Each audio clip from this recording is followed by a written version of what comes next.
Hey, what you doing on your computer? What's a computer? This commercial, which aired in 2017, is what I consider to be the reason why the iPad had an identity crisis for 8 years. Because when people heard the line, "What's a computer?" they looked at their iPad, and they looked at their MacBook, and they thought, how is the iPad a computer? And if Apple's marketing it as a computer, then why are they still selling the Mac? And just like that, the question turned from what's a computer to what's an iPad?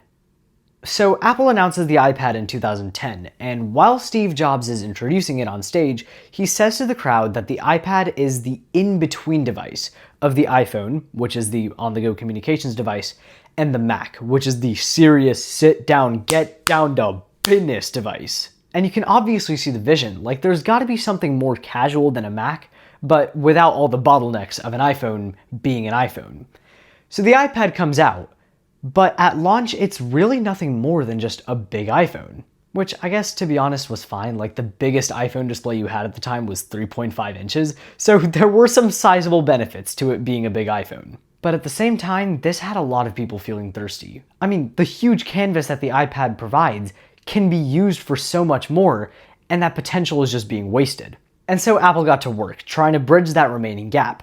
They'd introduced Split View and the Apple Pencil with the iPad Pro, they added Slide Over, they added multiple singular window support in iPadOS 13, they introduced the Magic Keyboard with a keyboard and trackpad, they added Stage Manager with external display support in 2022, and then just recently they introduced iPadOS 26, which I am loving, by the way, and I think now that gap has finally been closed. So now the iPad can go anywhere from being a big phone to being a MacBook SE of sorts. And I also need to point out, the iPad isn't trying to replace the iPhone or the Mac. But anyway, now that the iPad can go from big phone to almost MacBook, it is now the most flexible product in Apple's lineup.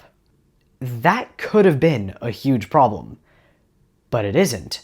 Apple made sure to steer clear of the route that many other manufacturers try to take with their products. Okay, to try to explain this, I'll take a 2-in-1 PC as an example.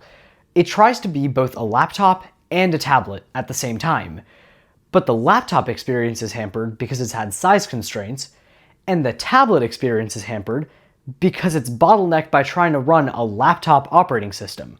Like, that's the main problem that I have with Windows 11. Its touch experience frankly sucks.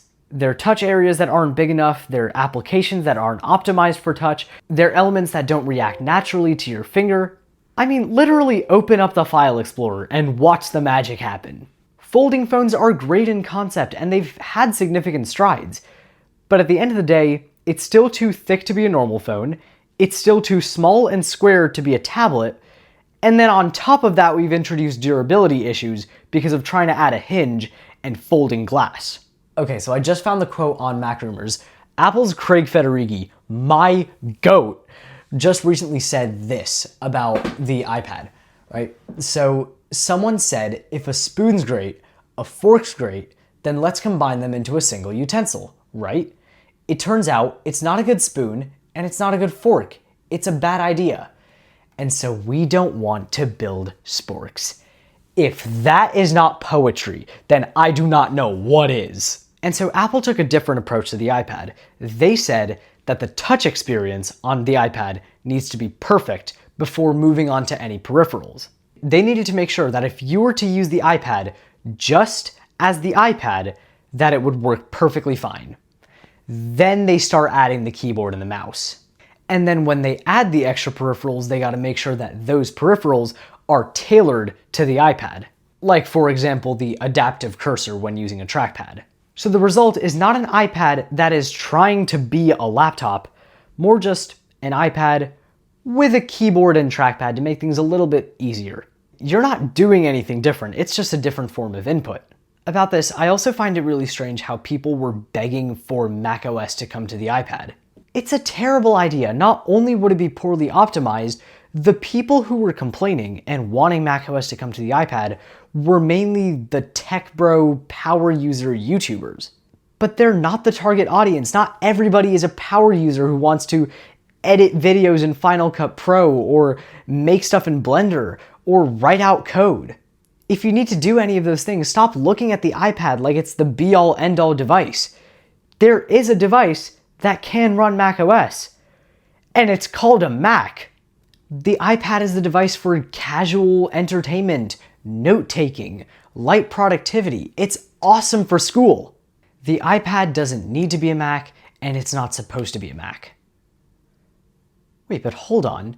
If it's not supposed to be a Mac, why is there an M4 chip in the iPad Pro? Well, the main reason is chip binning.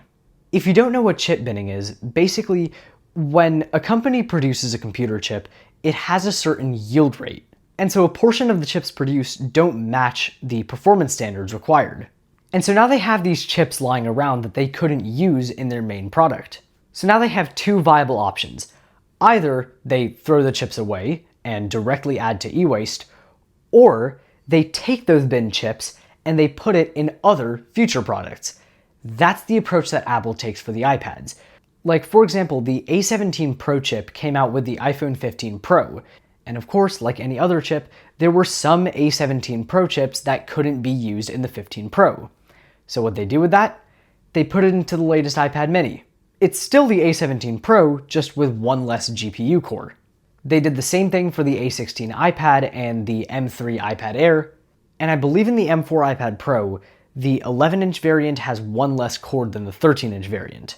And so not only can Apple get rid of their inventory, they can use these chips as marketing. So basically, to end my yap session, the iPad was always supposed to be the in-between device. We just took a while to get there. Thanks so much for watching, please like and subscribe, and also comment down below what you thought, and I will see you in the next one. Bye-bye! What's an iPad? It's a much bigger question than you think. It's about the iPad's identity crisis. Oh. It was going through a lot in its teenage years, but I think it's finally healed. Oh. Like, why are you talking about? Are you facing any identity crisis? No, I know exactly who I want to be. The iPad doesn't, and I care about the iPad's feelings. Oh. Okay, why don't you be the shrink? Uh-huh. For iPad. Oh, yes, of course. That is what I will do. Okay. That was my mother. Roll the outro.